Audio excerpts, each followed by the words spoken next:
under the wire. You had 2 minutes left before we were dismissing, so I'll give you the floor. Thanks, Don. Hey, it's a great Is this yours?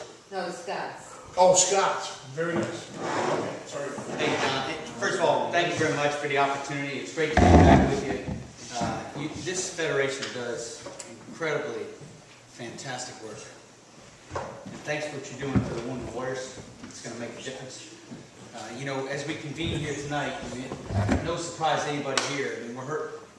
Too many neighbors out of work. You know, unemployment moving back in the wrong direction now, 9.6%. We're racking up the deficit and the debt that threatens future generations. And so what's the answer?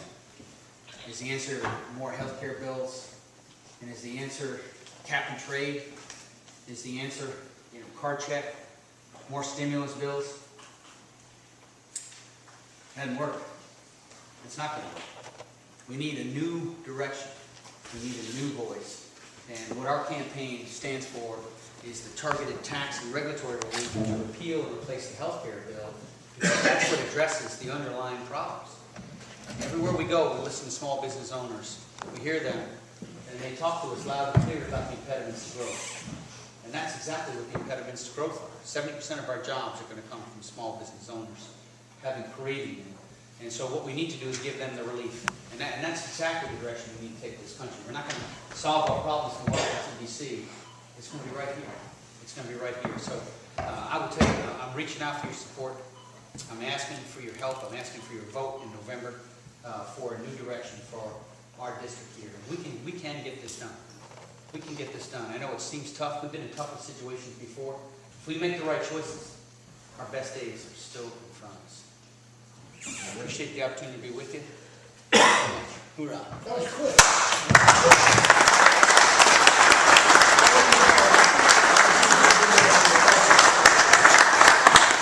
Any questions for Chris while he's here? You guys gonna let him off that easy? Hey Chris, I heard that your opponent, while he claims to be a businessman, has actually sent some jobs overseas. Do you know if that's true? I will tell you that what I'm focusing on is the fact that he is not giving us good representation. You know, you look at his business record, he's actually had a successful business record. But the point is his representation of us in Washington, D.C. So as a private businessman, he may have created jobs, but how many jobs is he killing with those votes? You know, you look at the health care bill. I mean, that is just climbing up on the backs of our small business owners and their employees. They're having to make choices now. You know, the new quotes for next year are coming out. Some of you may have seen yours. I mean, when it eats into your bottom line, what are you to do about that? You can only go so far, and those are causing hard choices for our small business owners. And you look at the cap and trade bill that he sponsored. That bill would have crushed our farmers and our manufacturers. We're going to fight hard for our farmers. We're going to fight like hell for our farmers. We're not going to support bills like cap and trade. So, look, my beef with my opponent is not his personal record as a businessman. In fact, I would actually love to see it that all people in our district got to be as successful in the private sector as he was. But what we need is representation in the Congress for us that votes like us and that helps our businesses grow so we can grow our economy. So has that responded to your question, sir? Yeah. Thank you. How did your debate go? No, You can't find out anything about it anyway. We've got that debate on our website. You can watch it. That debate went well. I had an opportunity to hold him accountable for his record. We talked about our positive plan to get the economy going. You can go to www.chrisgibsonforcongress.com, go into the media section, and you can watch that entire debate. It's right there. And guess what? We got more coming. We've got one coming on the 19th of October. It's going to be at Queensbury, the school there. So it's open to the public. People can come. And there are going to be additional debates that are going to come in behind that. I believe that we're going to be able to get some televised debates as well. Okay. But again, you can see that on the website. Jim, you had a question? No, not a question, just a statement. Being we get our rights taken away, that we can't endorse people as a federation.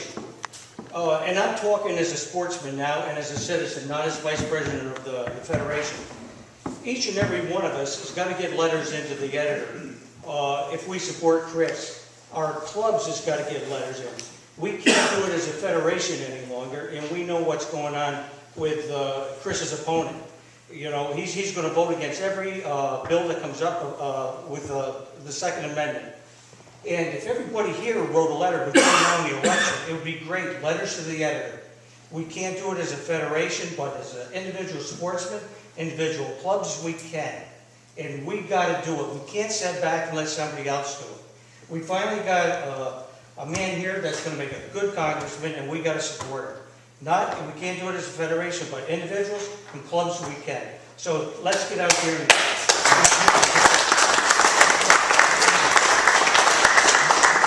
Rick? I'd like to just piggyback on what Jimmy said, and certainly the letters and the phone calls are all that important, but the Cardinals running against a multi-millionaire.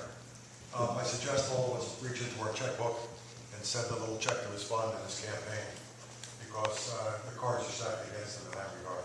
Hey, Rick, thanks very much for that. That support really means a lot to us. I'll tell you what, though.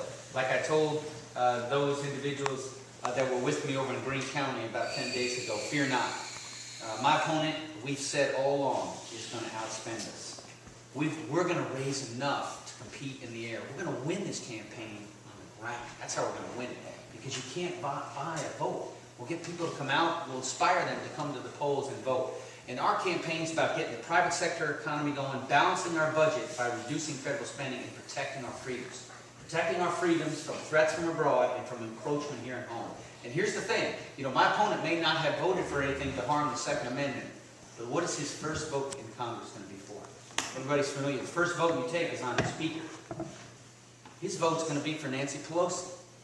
And Nancy Pelosi's coming for our guns. So keep that in mind. Keep that in mind. You know, we got to protect our freedoms, and you keep that in mind when it comes time for November. Thanks, Rick, for that. That's important. Anyone else?